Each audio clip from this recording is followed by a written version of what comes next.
Supinated lat pulldown. The main muscles used are the back and the biceps. To perform this exercise correctly, reach your arms straight up to grip the bar with your hands shoulder-width apart, palms facing towards you. Lean back slightly, maintaining a neutral spine and keeping your core engaged. Begin by driving your elbows down, pulling the bar towards your chest. Straighten your arms back to starting position.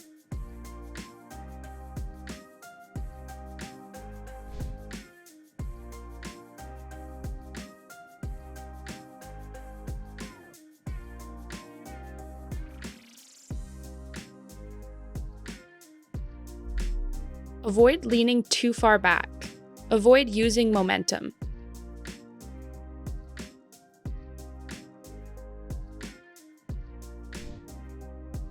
Avoid pulling with your biceps and not your back muscles.